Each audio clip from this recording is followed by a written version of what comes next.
Cast right now and very special guest who's going to be performing at the Rialto Theater on April 7th. He's the lead singer of a band you know well. And we've been playing radio singles from Pop Evil for damn near 15 years. Yeah. A little over that. It's Leigh Kakaty, everybody. Leigh, what's going on, brother? Man, I'm doing good, man. Thanks for having me on. Of course, dude. We have a lot of catching up to do, and I'm excited for you to make your way through as you're currently on tour. And first and foremost, your social media game is on point. You're always posting great stuff, doing stories. In fact, I'm gonna pull this up so we could see some of the things. Yeah. Are you 100% involved in doing the Instagram posts, or do you have anybody doing the stuff with you? We got a lot of people doing it, but if the band want to post, we just post. We don't try to overthink it. It's hard enough for the band members to just do any of that stuff. So when we do, we kind of have all access to post when we want, but for the most part, we got a team and stuff. There's so many people now. It's such a big deal. This social media thing is crazy. Yeah. Well, yeah. And when you're posting stories nonstop and you're jumping in, obviously showing crowd shots and all that fun stuff as well. Do you enjoy, like, first off, we're getting up there, right? We're aging. We're around the same age. Was it difficult for you to figure out how to do the stories and everything like it was for me? I hate it. The reels. I don't like it at all. We got into this to make music, not to take selfies. But I feel like it doesn't get any views if your face ain't in it, and the last thing you want to do is post a picture of yourself. So it just is. It's tough, but it's a part of it. I guess you just kind of you just deal with it. It is what it is. Well, it's part of the game, and you guys have continued to crank it out and, not only consistently tour, but consistently put out songs that are resonating with people. And then, part of the game is to be on social media and create content. Yeah. Would you describe yourself as a content creator as well now? Yeah, I guess. Yeah, I guess that would be in my business card if I had one, for sure. Yeah. look at you, the influencer. Let's check out. There you go. Yeah. This is Pop Evil's Instagram page is what I'm referring to, because some of the stuff. Now you have the posts where, and the algorithm always changes, right? So I'm sure you have people telling you about this as well. So one week they're saying, hey, put together some reels to get the reach. And then the next week they're saying, hey, you got to put together a bunch of pictures. You at Best Buy to get the reach, Is that stuff you're being told too? Well, that was a fun day. I mean, because just the album had come out, obviously, and we were in the hometown. We were in Michigan there, so I do that. I do that anyways. It's actually real. I mean, from every album we've ever gotten, I've always gone to Best Buy and bought it. And I think it was. I look back in the early days. I had a job at Best Buy for a little limited amount of time because I wanted to get a discount on the TV back in the day. So I mean, it is a bit of a full circle moment to go into Best Buy. So it's a cool thing for me, kind of personally. That's awesome. Did you bring back memories? Like, did you feel like you wanted to point out some tips to some of the other employees? Like, this is what you need to do. Well, it's fun. It's funny. No, actually, my buddy, one of my best friends from college back in the day, he was my boss. So he had texted me, actually, I think it was yesterday or the day before. And he's like, man, congrats on the new album. And, he goes, I like that Best Buy shot. And I go, yeah, you taught me a lot back in the day how to skip out of work so I could be working on Pop Evil. So, it's just cool. It's just cool stuff, man. It's just a part of the story, man. Yeah, and it also, it makes up the character and person that you are. What are some other jobs that you had before Pop Evil started taking off? Yeah, I remember a Wilson's Leather, so we could get it was all for Pop Evil. That I did it, Wilson's Leather, so we get the discount on the leather jackets for the stage, So I was working 3 jobs at the same time, and then we were working Nextel, so we always had the hookup on the phone, so we could be slanging. But I remember I remember this one story. It was hilarious. We're working in the mall, and the band's starting to get bigger now, the big fish in the small pond. And Dave, my guitar player, we're working in this booth, and we see these people coming, and they all got Pop Evil shirts on. So we're like, are you kidding me? So it was a double kind of like an upper deck mall. So immediately as we started walking towards us, we hit the deck. So if you were actually walking up top, you'd see 2 guys in blue and khaki pants, like on the ground, laying on the floor, so they couldn't see us. we joke about that, man. So it was all good, but I didn't do much work. I'll tell you that. I was always just trying to book shows for Pop Evil and doing my thing. Right, and every gig kind of just helped you kind of push that forward. So yeah, this has been kind of like a brainchild between you and Dave from day one, right? And Yeah, Dave. Well, actually, it was me because Dave. I'm not gonna give him credit because he was in another band at the time. I always had to fight him. You know, he was like, "I don't know if I want to be in your band, man." I'm like, "Come on, David. You know, let's go do this." So now he's like, "Yeah, dude, it was the brainchild. I was with you, but you know, he knows I know better than that." Right. So basically, you were a fan of Dave's. You wanted to recruit him from playing local gigs together. What was the scene like for where you're from? It was a great scene, man. You know, it was in Grand Rapids, Michigan. There was a lot of bands. You know, the Verve Pipe was from there. It was probably our biggest time. So they were hot off the press. There was a lot of other big bands at the time too that didn't quite make it, you know, all the way, but they were real big locally. And you know, it was a big battle to try to get on the radio. So they did this radio show, I think once a year. And if anyone who made the festival or this event, you know, one of their songs would get on a compilation CD that the radio station would make. You know, and so it was a big look, you know, and of course the radio station would play that CD, and you know, you get a chance to be played on the radio. It was a big deal, you know. So I remember, you know, just, you know, Dave was always, you know, dressed in like, he had a girl singer in his other band. So he was always around girls, and they were wearing all the girls' clothes. They looked like Kiss, you know, it was awesome. And I'm like, dude, they had the boots going crazy. I was like, I need that guy in my band. That's yeah. Someone who's going to go 100% rock star. Yeah, dude, he was all rock starred out. So, you know, we finally, you know, teamed up together. Our bands kind of all fell apart, and we kind of, you know, I kind of merged my one band then that I had into Pop Evil, and then, you know, we had that. We'd get on that show that I told you, and we'd always get just ripped by the judges. You know, the judges would be like, "Oh, Pop Evil sucks," you know, all that stuff. So, you know, it was just like, forget them, we're going to show them. And of course, then, you know, Pop Evil gets signed, and we do, and they all come back, you know, like, "Oh, Pop Evil, we were there for you, remember?" Yeah, like, we knew it. Yeah, we knew from day one. Yeah, very well. You were there, all right, for sure. But, you know, you're just part of the story too, man. It was good times for sure.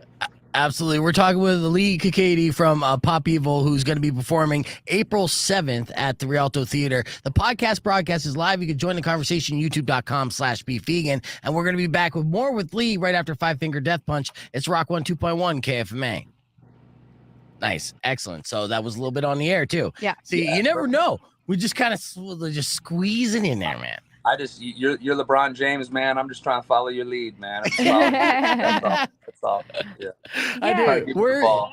This is Weirdo, by the way. Weirdo is my lovely co-host. I love it.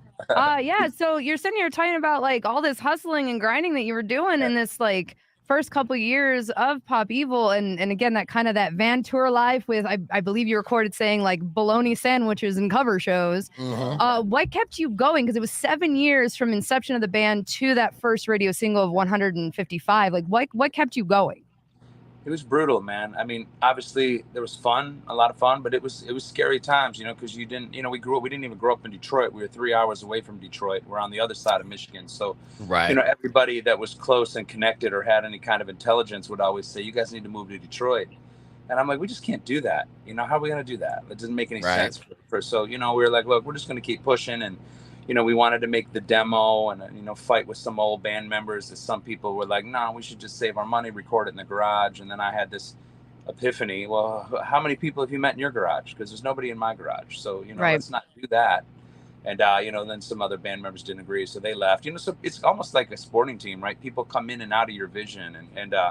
And if they don't see it, it's okay. You know, you just keep pushing on. I just always believed that I was going to do it, how big or whatever. I didn't even care. You know, I'm like, well, what's the deal? If I'm a weekend warrior, then I can just play from Wednesday till Sunday, make an extra $3 or $4 grand, you know, a day or a show, and then just call it a day, man. Like just record my own music in the studio. So I didn't really care. I never really cared about being famous or getting rich or anything like that. I just loved it. You know, I just loved the chase. I love kind of playing in front of people, and I love writing songs. And then you know, we'd play the cover songs because I knew we had to get out to Detroit. So we met Kid Rock's team out there. You know, in this point too, my brother's starting to become a lawyer, and he's on the scene. He graduates from Michigan State Law School. You know, he's doing that. And I'm like, hey, let's start our own record label.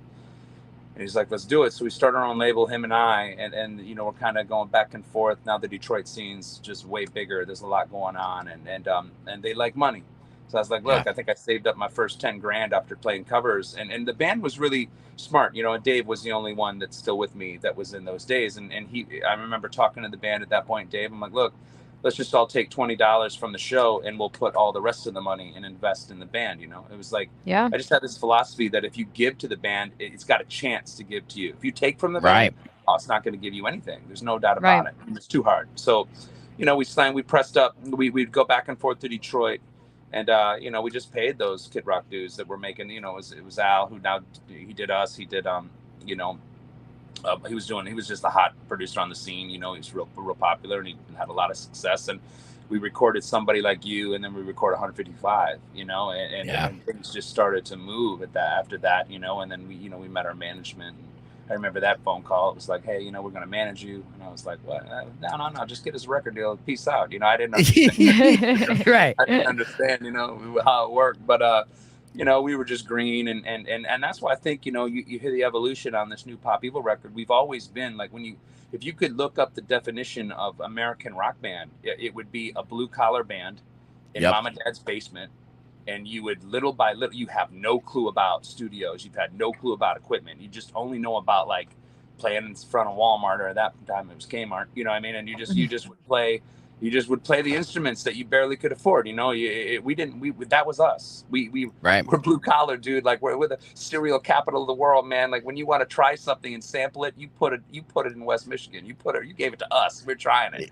So we were very much a product of the radio stations, and that's what we were listening to. That was, I think that's why, and again, Michigan, that's why, you get a lot of the musical kind of yin and yang that is Pop Evil, because we were just kind of swung from each pendulum back and forth. It was like, oh my God, I love this. Oh, no, I love that now. No, I love this. So we were just kind of like that. That was kind of us, we were just always kind of just put in the system and just kind of like whatever came out. And Pop Evil, that was us, and then I think as the years have progressed, we've just become better with our vision, become better with what our sound and what we want to do. And we understand like the format just way differently. There's just so many great bands that have come before you. It's just so hard to find your place. You're always judged, and you're never going to be as cool as a Linkin Park or Stone Temple Pilots or whatever. So you grow up kind of just being frustrated with those bands because you never get a fair shake, But of course, those were our favorite bands. We love those bands. That's how we did it. So, it's interesting now, with this album, especially, us kind of like, we're just putting all that aside. Like, it's cool. We're just one of those blue collar bands, man. Just happy to be here, man. It's all good. But it's a very Michigan style thing, right? And from just kind of like the heart of America, so much great music has come from that region. You're just adding to that legacy. And I think your story is very important for other bands as far as the DIY aspect of it, and how you invested in your band and looked at it like a business. And, you mentioned your brother being an attorney. So there's obviously some intelligence in your family and stuff that to really approach Pop Evil as a business, as a small business, to reinvest in that business, to work your way towards growth and expanding is definitely the blueprint to your success, to leading to the national audience. And I think that's fantastic. Yeah. It was, it was just about just one song at a time. I figured if the labels were going to push one song, why do I got to waste all my money on recording 10? It's hard enough to get anybody, even when you're signed in a familiar band, to listen to more than one or two songs on an album. So, I was lucky to understand that early on, and you're exactly right. We just stayed to the grind. It took a long time looking back, but that's what makes it fun, right? It was that journey, man. It was those shows playing in front of nobody, and then the next day you're playing in front of a packed house. It was just always up and down. So I think that really, I built that frontman mentality to just be able to entertain and not be so angry when there wasn't anybody there, or to just be comfortable, kind of embrace sometimes that I always called it, embrace the awkward, and it's sometimes when you watch those bands, anybody can play in front of thousands. That's easy. You can be cool. You can not say a word to the crowd. You can look cool and mysterious. But when you're playing in front of small rooms, you really better have your tools dialed, or you can look really foolish, like real quick, and you can really turn off the crowd. So, I kind of like, I cut my teeth sort of in those early years, kind of learning how to, play in front of different rooms and different capacities, and kind of, figuring out who I was as a frontman.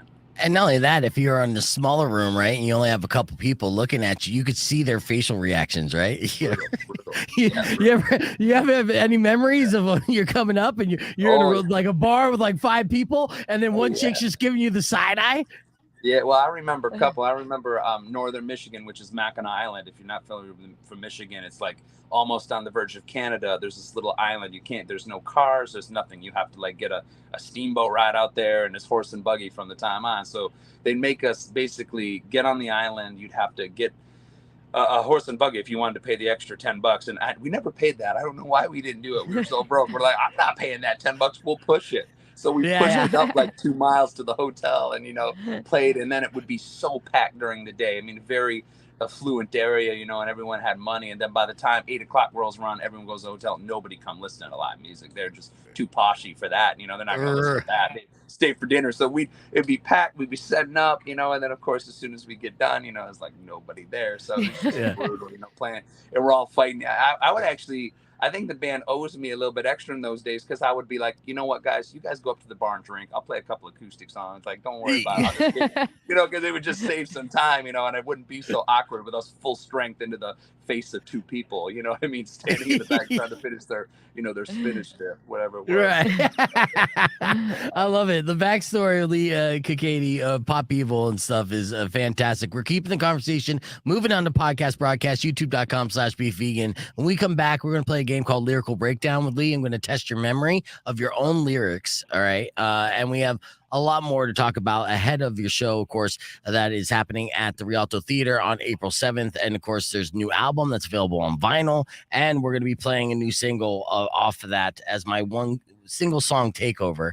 And the song, this is a Weirdo's request, actually. Yes. She's super stoked about it. The song that we're going to play, Weirdo, is Paranoid. That's right. That's a solid single. All coming up next. Beef Vegan Presents. Keep it right here. Join us, youtube.com/beefvegan.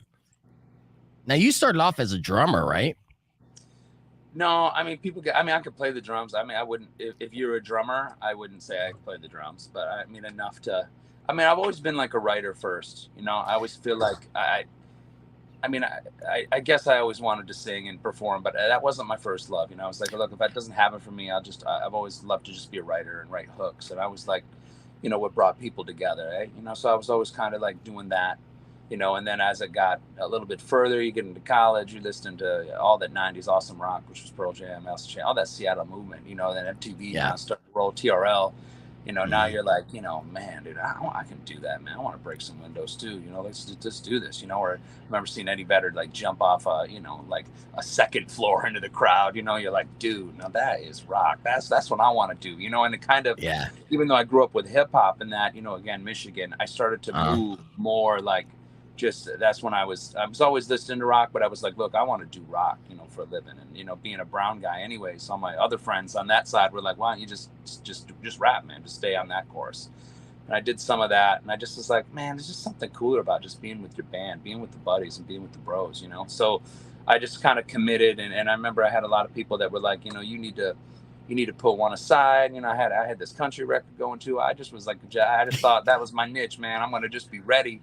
When something happens, I'll strike, like an assassin there. And it just wasn't smart, So I kind of was like, all right, look, I just gotta pick one and just kind of, focus my attention. Focus on it. Once I started, things started to happen differently. And then, I remember we had the big break came.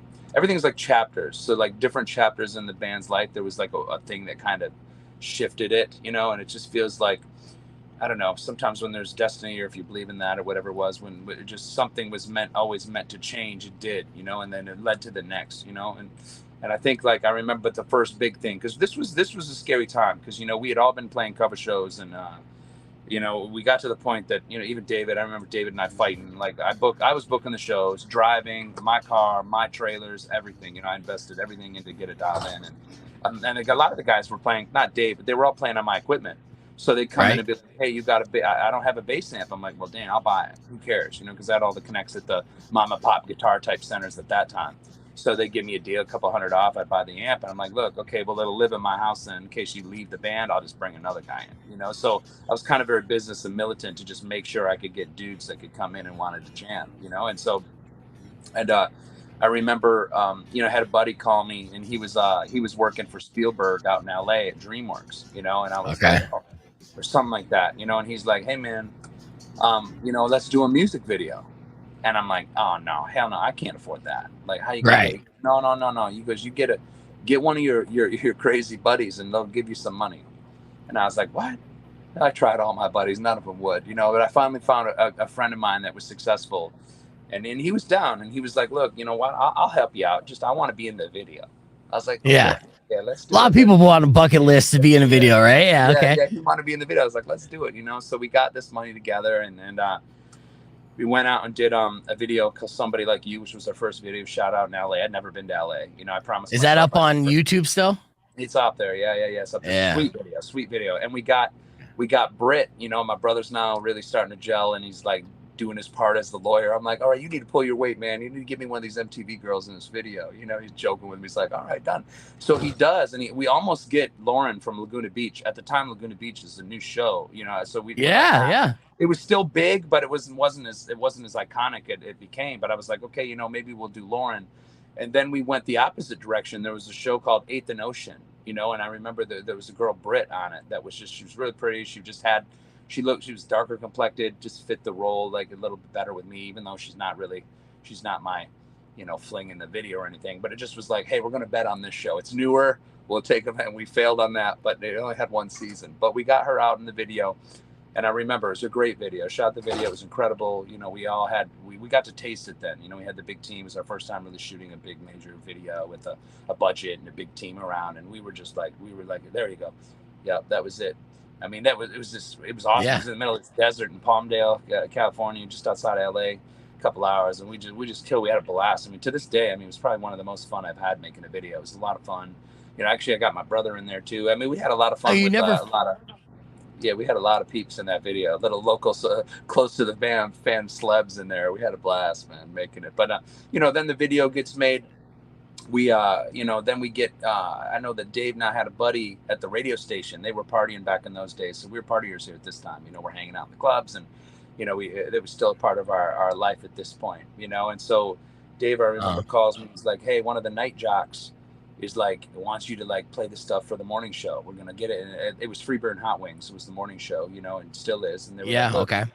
Yeah, they're in Michigan, in the hometown. And it's like, look, you know, hey, everyone, you know, the PD, the program director at the time, and the end. I'm like, I don't know what. And he's like, yeah, all the people are going to be in this room. The conference call, Freebird and Hot Wings. Like they want to watch the video. Give them the spiel. And I'm like, okay, yeah, no problem. Let's do it. So I remember. We had printed up 1,000 of these CDs with 3 songs. They were like an EP, and I had them done at like a disc makers, really well done. I mean, it was like floss, and especially CDs at this point too. In the '90s, are king. I mean, it's everything at this point. Press kit. I mean, there's none of this social media really. It's not big. So we get around this big, huge like radio conference table, you know, and I put the CDs, like, you know, 20 of them around every seat, and I got my laptop and I play that video that you just showed, and I was like, look. Number one, I'm not here to see if you'll play my record. I was like, do not have to play my record. Like, I mean, all you radio stations get fed for the same thing. Why don't you play me? And, you know, I was like, look, you don't have to play my record. That's not why I'm here. I just want you to know that when, you know, when nationals come in and you need some support, we're here. We can do that. If it's other events that the radio needs, you don't want nationals and you just want covers, we can play covers, man. You need a 3-hour or 3-set show, we can do it. Just want you to know that we're in your neighborhood. We're right next to, it's a band. We're serious. We're not like going to be here. We're not going to not be here next year. We're doing this. You can count on me. I'm the dude. Like, if you need anything and you need it with live music, like let us be someone you think about, you know. And I left. Right. And then I got called, you know, by the night jock. He called me immediately, and he's like, "Hey, dude, they just added the record." And I'm like, "Great. Well, what's that? What do you mean? What do you mean?" He's like, "No, dude, you don't understand how big. Like, they're going to start all day parts, all day. Like." And then it goes number 1 on media base, locally on the station. Again, I didn't know what any of that meant. Now we start becoming this big fish in the small pond, lines and lines around buildings to do these. We're doing cover shows. Like, it wasn't even like anything big. We're just people packed to hear this song and our song, you know, and some management. Then we start to get, people are starting to kind of sniff around the band. And then, you know, they're like, well, you know, I remember calling the management. Management's like, "Hey, do you got anything else?" I'm like, "Well, I got this song called 155, you know, but I want this for Kid Rock." I was like, "Oh, this is my big break, man. I forget about Pop Evil. This maybe Kid Rock will use this, and then you know, I'll be off to the races, bro." Yeah, get money. So we were green, man. I was young as a kid, you know. So it's like management's like, no, you're not giving that to anybody. We're gonna drop that song, and then I mean, crazy, you know. We still play 155 to this day, you know. 155 we still play on Mhm. this station Thank to you this for that. day. Thank you Yeah, for yeah. that. It's incredible. Absolutely. We're talking with Leigh Kakaty here for Pop Evil, and we have a lot that we're still catching up, but we're going to do a lyrical breakdown right after we play Paranoid. But quick, tell me a little bit about Paranoid before we play it here on the show. Paranoid. Yeah, I mean, the crazy story, it was written in the first sessions to do this album. We were getting ready to drop a fourth single on the last album, Versatile, and I just went to LA. I'm a Michigan guy, so I like going to LA because it's totally opposite and there's no distractions for me with friends and family. So I just can be kind of locked in. Yeah. And got in just to see what came out, wrote Eye of the Storm first and then wrote Paranoid, like that, back to back. Nice. And we knew Eye of the Storm was special, but Paranoid, we were like, I don't know, if it's going to make the record, but it's cool. Let's see what happens. And it was that one song this one in Skeletons, the title track, where the one that just, as you added the layers, they became like more powerful and more powerful. You just knew there was something special, and then, as we added kind of the digital elements to Paranoid, it was like, wow, this is just something that kind of is more like the duality of Pop Evil that we struggle with old school recording methods, but this new technology that just is making it more fun again. Like there's just something about being in the studio where you can just really run your ideas creatively. You can run dry when you're just doing the same things, same chords, same guitar tones. But this digital element now, and then these young kids that we tour with all these times show us all these tricks. You're like, wow, man, like this is fun again. And I think that it's certainly for fans. We're making music for fans, but when you can enjoy the journey again, fans can really see that energy differently through you. And it starts with your albums. And Paranoid was that first step that we knew that, like, with Eye of the Storm and now this could be a real special album for us, and of course dealing with the the mental health issues that I deal with and that a lot of us deal with, especially coming off the pandemic. It was just like that voice that for me was just like, do you really want to do this, man? You got family, I got a mortgage. I got real estate licenses. I can go just sell some cribs, man. Be done with this, man. I'm down. Like, just wrap it up, retire, and I was like, nah, forget it. I got to do this. This is what it keeps pulling you back. Push those voices back, and then let's go do this thing together. We're family. I started this all those years ago, and the band, and each band members had their own journey. They started in their own path too. We all wanted to kind of, keep after it. And this song was kind of a reminder that, don't let these voices win, man. Nice. Well, here you go on Rock 102.1. This is Paranoid or Crash and Burn from Pop Evil. Clear. All right. When you said writing was your first love, when did you start writing? Like, say, poetry, right? How old were you when you started writing? I remember I used to have these books and books of poetry. I got a couple published. I don't remember exactly where they got published. I remember my mom being like, "Your poetry." You know how moms are, right? Everything. Yeah. Best, My beautiful soul. It's my poetry. It's so good. But my first love at this point too, I was still a sports guy. So my first love was I just really wanted to play. I really wanted to play basketball. And I'm 5'9", 5'10". So I knew that was my dream was going to be short lived. But when you're a young kid, you're 18 and that's all you know. You don't want to believe it. You still think there's a chance, and then as you get closer to realizing that there's people like Shaquille O'Neal and Kobe Bryant, you realize there's no chance. So when you grew up in the area, the area you grew up in, was there just like a lot of white kids? No. It was mixed, but I was good. I was shredding. I was Mr. Basketball God. I was averaging 35 game like all through college and high school, and then I tore my knee up. So I was like, well, look, and I was Canadian. I'm dual citizen, so I was like, well, I'll go to Canada and I'll go play at Team Canada. I'll play the Olympics. That'd be rad, But then I had to move to Canada to do it. I'm like, I don't want to move back to Canada, man. I'm U.S. I'm Michigan. I gotta stay here. So because I started kind of late, with the music band thing. A little bit towards the end of high school, but normally my buddies were like 16, 15. They were all in bands doing it. And I was like, nah, man, I gotta get to practice or something. So they all had a little bit of head start, but I remember wanted to do the hoops, but I was always writing and just kind of on my acoustic guitar and just kind of, not necessarily good maybe, but I was just getting my chops clean, understanding about arrangements and understanding about hooks. And, I think that's the big thing with Pop Evil. I'm always a chorus guy first. My reference is I love the stuff that can make grandma, get up down the dance floor at a wedding, man. Like, come on, man. You get grandma dancing, man. She gets back to her roots. It's a good hook. Like my grandma would always be like, great, she's like, you talking to me, son? And I'd be like, hey, grandma, do you even know who's singing that? She goes, I have no clue who it is, but I like it. So I'm like, I love the hook. Do you recall? Pantera's got it right. Do you recall the first hook you ever wrote? Is that locked in your brain somewhere? Oh, probably. It's pretty whack though. Yeah. No, that's what I remember. we all Yeah, have. Look, I wrote songs back when I was 12, 13, 14. Now, Sure, I mean, my sure. first song I wrote was called Spam. It was a parody of Slam. Kind of led me to where I am today, right? See, they all our cheesy ones led us to this, right? I love it. Yeah. So I was like, and then another one, like, so I remember whack ass lyrics at an early age in adolescence and stuff. Do you recall a hook or a bridge from that time that you could share with us? Share me the whack shit. I don't know if I share it, but I remember all of them. I remember it wasn't anything like Pop Evil, man. At that day, it was a different. Well, no shit, dude. Yours like still developing. Developing, yeah. But I'll find. I'm always writing jingles, though, man. I'm always writing jingles. I mean, I think some of the kids around my family are all Stranger Things, So I'll just make some up like Stranger Things. What's so strange about your things? And they're just like, that's the dumbest I've ever heard. I'm like, well, what is the show you're watching? I think that show is pretty ridiculous. Then I start watching the show. I'm like, oh, that's a cool show. It's part of the creative I'll do anything to piss off the neighbor. I do anything to piss off the neighbors, man, and then record it and then put it on repeat in your backyard for a while.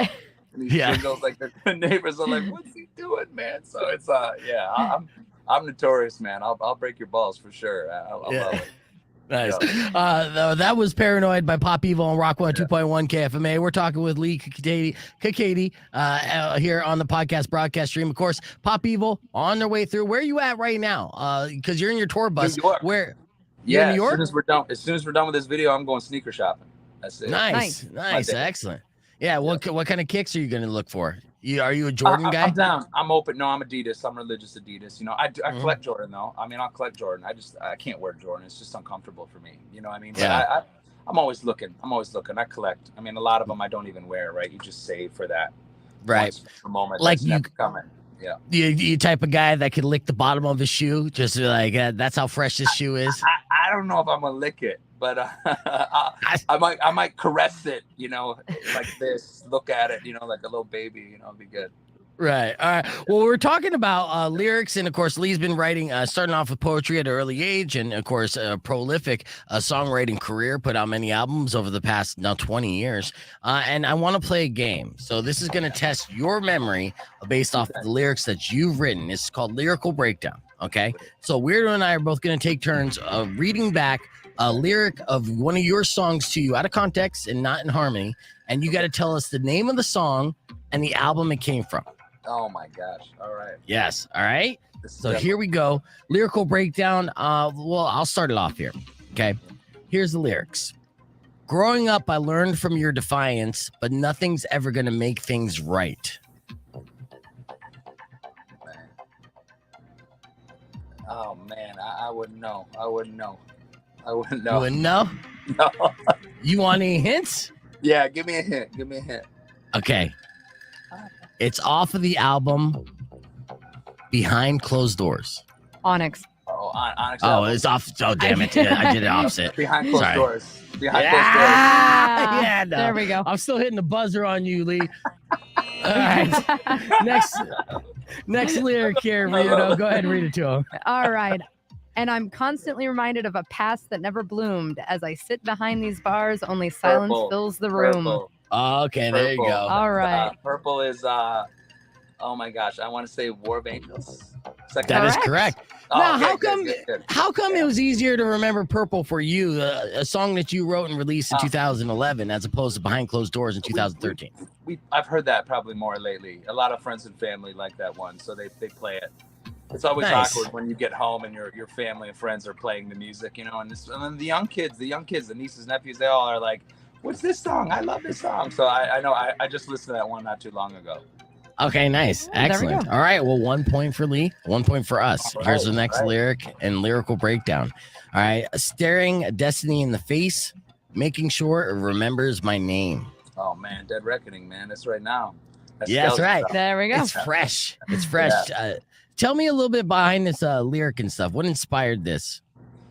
Well, this is a collaboration track with Ryan Kirby from Fit for a King, so he actually wrote that, but the concept behind the concept he wrote it based off the concept what we were doing on this song that was more like this is a dead reckoning moment for Pop Evil and this band to be like, look, if you really want it or you really want to grow this project the right way, you got to prove it. You know, you got to show the fans that you're here and you're ready. Dead reckoning. It's almost like looking in the mirror and like having to come to Jesus with yourself and being like, look, it's basically do or die here. Let's roll. Nice. I love it. All right. Now it's 2-1, Leigh and lyrical breakdown. Go ahead, weirdo. What's the next one? All right. You're so perfect in bed, but you're still effed in the head. Oh, that's Romeo and Juliet, first record. Yeah. There you go. Yeah. All the way back in 2008. I remember that lyric. That's a good lyric. Right. And so let me ask you this. Was this about someone specifically? You know, not really. You know, I just think I just put a bunch together in that system that, you know, I've been lucky. I mean, most of my ladies in the past were always sweet and kind. You know, I just think, I mean, they never stayed really though. So, you know, I guess there was some anger back in the day you had to let out. I think it was more for just some of my friends back in the day. It was such a long time ago that we wrote it. I don't really remember the exact situation. But I think it was some friends of mine. I was trying to. Oh yeah, that's what it was. I had a close buddy, and his ex was a little bit of trouble there. So, you know, it was kind of a tribute for him. Those are always the fun ones for sure. Yeah. All right. So far, Leigh is kicking ass in lyrical breakdown, but we got doing better. You are doing better. We have one more. We'll see if he could do, and we're gonna take that to the podcast broadcast. And we'll wrap things up with Leigh Kakaty. I keep stumbling over your name. Let's call him Leigh. Pop Evil, April 7th at the Rialto Theater. Here's an easy way to remember it. It's like karate with a K, so it's Kakaty. Kakaty. You just made it cooler. I was just gonna let you roll with it. We're 37 minutes into this conversation, Leigh. Can help you out here. That's all right. I beat your names all the time. It's kind of my thing. Yeah, it's all good, man. I'm used to it. It's all good. I'm sure, but that's all right. Well, now karate, it's locked in. There it is. All right. Black belt. Yeah. All right, we got one more lyric for you, okay. and we'll see if you got this. Again, we're just kind of out of context, reading lyrics back. Weirdo, go for it. I really like this lyric too. So, when machines feed our pain, we pray the world will break.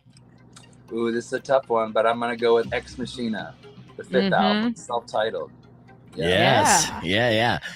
It's just so relevant right now, even though this is 5 years ago now, it's so relevant because that's exactly what it is with social media and everything else. Yeah, it is. You know, and we were starting to feel the push. You know, that album still really resonates with me to this day. I think that album started the movement of kind of where we are now, you know, so it's a real cool album. Yeah, nice. Did you feel going into pandemic, did you feel like you were more productive, or did it put everything on pause for Pop Evil? I mean, obviously put the world on pause, but I'm saying creatively and where the momentum that the band was going through. Well, we had just finished an album, you know, we just finished the Versatile album just before. So we really felt like we were kind of getting closer to our roots. We, you know, the album with Ex Machina that we just said, we had our producer, you know, Kato, who was, finding a producer for a band is so important, you know, especially for, you know, a band like us. It was just, we needed that kind of big brother, that father, you know, kind of mentality that could really, you know, steer us in the right direction. We have so many ideas. I mean, the 5 of us just have ideas from so many different places that it's just sometimes hard to harness all that. So, you know, we finally found Kato. We were just, things were cooking and things were heating up. We just got ready to kind of move forward. Had success with that record, and then, you know, he passed away tragically in a motorcycle accident. So, you know, shook us. So I remember we went back to the drawing board, you know, searching for multiple producers to kind of find a comfort zone or some kind of person that could really make us feel comfortable again. And so the album just before the pandemic, we were kind of searching, you know, and I remember then the pandemic shut down. We're ready to release this new record, which was the Versatile album. And then the pandemic struck and we had to put everything on pause. So it was like, how do we even release these new singles? How do we release an album during a pandemic, which was a whole new animal, you know? So, that kind of changed the landscape of how you do interviews now. Right now it's more podcasts, it's more visual, or FaceTime. You know, it's fans don't even want a radio or over the phone interview anymore. It's like they want to see your face, they want to see the interaction. So that all shifted. So it was I definitely think it led to, you know, more frustration for a lot of musicians too. It was like, you know, the people that don't really want, or that had hate. Did you notice too, probably in your profession too, the people that were always negative, that were always kind of judging others and always had something negative to say, they left the business. They left. Yeah. Same thing I've noticed with the musicians. all the haters or the band members that always had, you just knew there's just negativity around them. They left. You know, they got a taste of something else. They made money elsewhere and they pieced out. It's like now what I noticed is the people that really want to be here are here, and the band members that are still here, we all are supporting each other differently, because it's like, look, we all accept our role. We understand that, like, look, like we need each other. This is important, man. Hey, man, like the L word comes out more. It's like, man, I love you, brother. Like it's, dude, thanks for coming. Like, thanks for being here. Like, we thank each other differently than we did before. You know, I think there's this appreciation that we have because it was all taken away from us, to be like, look, you know, we all had an opportunity to really think. And I know there was a moment for all of us. It was like, look, could this really be over then? Like, is this it? Like, are we really going to get to go back to normal? And I think when we got to really face that, you know, adversity, you know, a lot of us were like, yeah, dude, we do want to come back. Like, this is it. And when we do come back, I'm not only going to appreciate my brothers and sisters better, I'm going to appreciate, you know, the fans differently as well. You know, and I was just saying to the band last night, I was like, look, the VIP experience has just been so much more enjoyable. I mean, there's just a respect that you have for your fans that was just, I mean, you always had it, but it's just different with the pandemic. They stayed with you through it. They were looking at your content. They're responding. They're buying up whatever you have, whether it's a T-shirt because you're giving back to your crew, you know, during the pandemic, or whether it's just that new album that we just dropped. You know, they're there for you, loving you, man, unconditionally, like the whole way. It was just very overwhelming, and it's hard not to, you know, let the human element, you know, come out in all this. At the end of the day, right? This is music. We make music. It's fun. Like, it doesn't have to be so much I'm better than your band and you're better than me. Like, it's art, dude. You like it or you don't. Like, who cares, dude? There's so many more other things out there in life that are just so much more important than this. You know what I mean? It's like, this is supposed to be a release. And I think for Pop Evil, when we did this new record, it was like, look, I think about all those crazy times during the pandemic. Who was there? I mean, the president wasn't there. The teachers weren't there. The you know, the politically, educationally, like, there was nobody that could really save you or direct you the right way. But the one thing that was music, man. Yeah. So, like, we wore the responsibility to just make music, to just make someone smile. Like, it doesn't always have to be so, like, you know, it doesn't have to always be so angry or mean. Like, just because we do rock or metal and we're wearing black T-shirts doesn't mean we don't have hearts. It doesn't mean we don't care about the person next to us, you know. And just, you know, for Pop Evil, it gave us a different purpose to be like, look, dude, like, if we can get back to those people and make them put a smile on their face, just take away their craziness in that day for 3 minutes or 4 minutes, then, you know, we're going to own that and be grateful for it. So, man, it just I just think it made us just really appreciate, you know, what we have, this outlet that we have to just be creative and influence other people and hopefully inspire them to be better. That's awesome. Yeah. Did you notice like your online numbers going up as far as streams and whatnot during pandemic, like an overconsumption or more consumption of music? Because I never asked this to any musician, but obviously we're all locked in at home and we have to entertain ourselves. Couldn't do anything, right? So was there a spike? To be honest, I wasn't paying. I mean, I know that, you know, I should pay attention to the numbers more than that. But I mean, the minute you start paying attention to that stuff, then you start being competitive. It becomes that. Yeah. Just kind of like, you know, I just think it really can make your mind get diluted on what you're trying to do artistically and creatively. You know, like we're trying to make music. Certainly, we're trying to compete and we're trying to, you know, move up the charts and that animal. And I get it. And it's certainly, we're honored for all the success and support. But the minute you start really focusing on that, you really can miss out on the personal growth as a band and we're trying to do, and that's when the competitiveness comes out, and next thing you know, the band's fighting and we're arguing. It just I just try to stay away from it, man. But that's cool. Yeah. What song right now on your current set list you look forward to performing most each and every night? Because you know, favorite songs vary from, you know, time to time, just on what you're feeling. So when you're looking at like, I can't wait to rip into this, what's that song? I mean, all the new stuff has been awesome to play, you know, because you're kind of feeling out. You always start out performing it one way, and by the end of the album cycle, you're performing it another, you know, so we get that. But, you know, Eye of the Storm, Paranoid, those ones we've been playing a little bit more recently on the last tour. So they were, it's always fun to play those songs when people are familiar with them and to see the people, especially Pop Evil. It's really, with all the success we've had, I mean, we hit the first note and they sing the whole set. So it's just pretty, it's pretty rewarding to just kind of, you know, have people sing to you for a minute. You know, I've been saying all the years, it's nice to have people sing back and do it. So it's just, I think just being back, you know, I don't think if I was really being honest with you, it's not really about playing the new songs. It's just being able to be back. And we've only done, I think Pop Evil, we've only did 3 tours during that 3-year window. And this is, we've had not 1 year where we've been able to play a full year since of touring since COVID. So we've had tours postponed, delayed, whatever it was. So this is hopefully our first year back full time. So Right. we're really looking forward to kind of just, getting our feet wet and just really actually playing 2 brand new albums. When you think about the last album too, it's still Yeah. very That's what new it for a lot is. of people. Yeah, this tour is touring on 2 albums, basically. Yeah, You know, 100%. brand new to audience for the first time, and so that's got to be a difficult task too, to cherry pick which songs you're going to cram into a set. How long are your sets running each and every night? So when you come to the Rialto, how long's your show? Yeah, it should be between an hour 15, hour and a half, depending on Mhm. too, when I ramble or add a little extra. We're constantly changing the set. We're trying to put as much of the new stuff we can in. And I know that, you can't please everyone. I know there's a lot of people that want to hear old school, Pop Evil and these songs that they love. But, we've been playing those songs for years. I think it's important to really kind of gear up for the new wave of where this band's going with this lineup and what we're trying to do for the future. And so, we're really trying to get a fair mix of these 2 albums in as well. But of course, there's plenty of the old school stuff as well. So it's definitely, the shows have been through the roof. They've all been pretty much sold out here, since we started. So it's just, I'm hoping for another good one as we head your way. Yeah, absolutely. Yeah. And speaking of the new album, you guys got 3 collaborations with Zillion, Devour the Day, and Fit for a King. Is that something that came about organically? Like, do you guys seek out who you want to work with, or did somebody seek you out to collaborate on? That's like the hip hop mentality right there. Right. To be able. Yeah. It was very organic. We got towards the last, I think that 7, 8 songs were done, and we're like, look, like, I put the stop on it. I'm like, look, I don't just want to go make 3 more songs. Like, what's the point? Let's just have some fun. This is. I think if we can have fun elements on it. Yeah, you just mentioned hip hop. I mean, there's a lot of fun when you listen to at least the old school hip hop albums that I would listen to. They were just, it just was like a community. It just almost make you feel like you were missing out on a party you wanted to be at. You know what I mean? And I just kind of.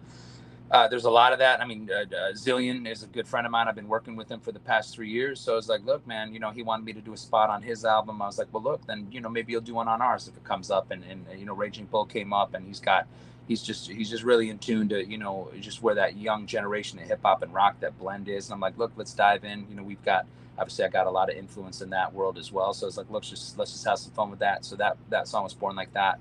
And Joey, our new bass player, also is in Egypt Central and Devour the Day. So, Blake also in Devour the Day, we brought out to just kind of help. He's so good behind the scenes with everything technology. He's just great. So we brought him back to just kind of learn from and hang out with. And, when you have those 2 guys with you all the time, we were writing songs. They showed me this song called Wrong Direction that they wrote for another band. And I was like, no, I got to have that song. I love it. I got to have it.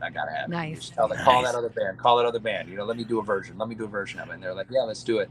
And I said, look, not only do I want another version, I want you on it, Blake, and I want you to do the lead. Because, these guys have been good role models and good friends over the years. The first tour we ever went on, Egypt Central brought us out.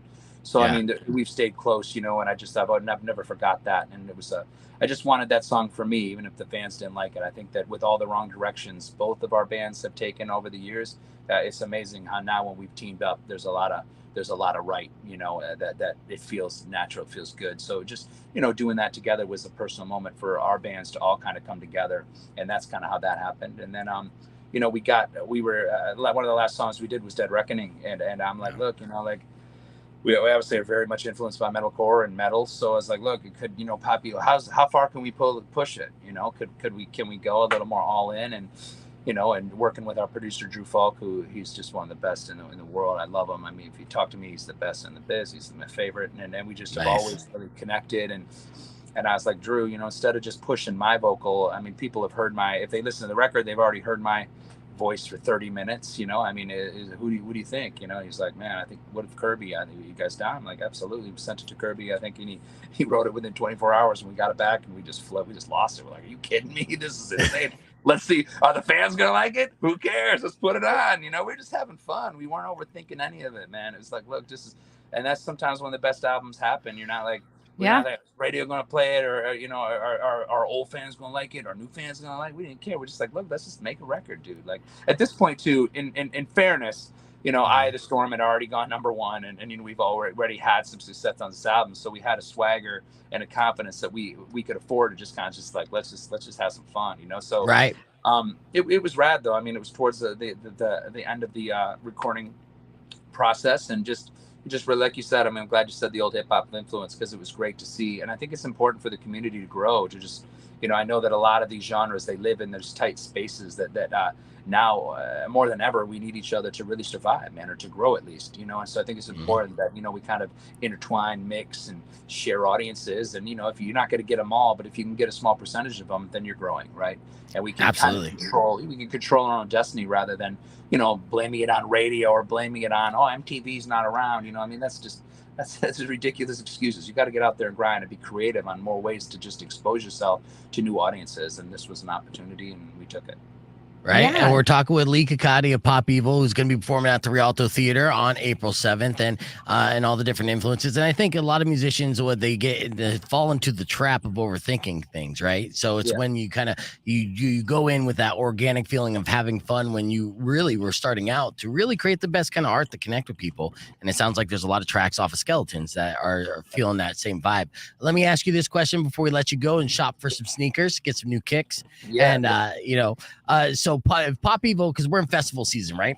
Tons of festivals being announced. So say, and then your business mind, you know, you're a businessman. So if you were going to do the Pop Evil Music Festival, who's going to be on that festival with you? Oh man, I'd have to think. There's a lot of bands. I mean, I don't know all of them in between, but definitely Rage Against the Machine was always my favorite. Nice. So I put Rage up there. Yeah. Are you gonna have Rage open for you, or are you gonna have Rage close it out? You know what, man? We do the solid. We'd open for them. It's fine. You know? It's your festival, though. Yeah. You're like, Zach, man, make it a tight 45. It's all we got good. some pyro. I mean, Zach's like a role model, one of my idols, man. I couldn't. You know, Pearl Jam too. I always loved Pearl Jam. You know, right. I just always loved. I see. It wouldn't even make sense because I just go back to some of the bands that like influenced me. You know, I probably have to go Aerosmith in there too. You know, just because and how can they open for us? That doesn't even.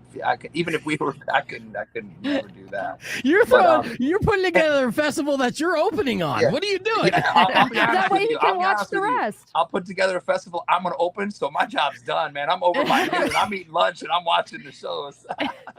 Yeah, for sure. I want to get my job over with. Get it out, man. I want to hang out with the people. I want to hang out with the folks, you know? Right.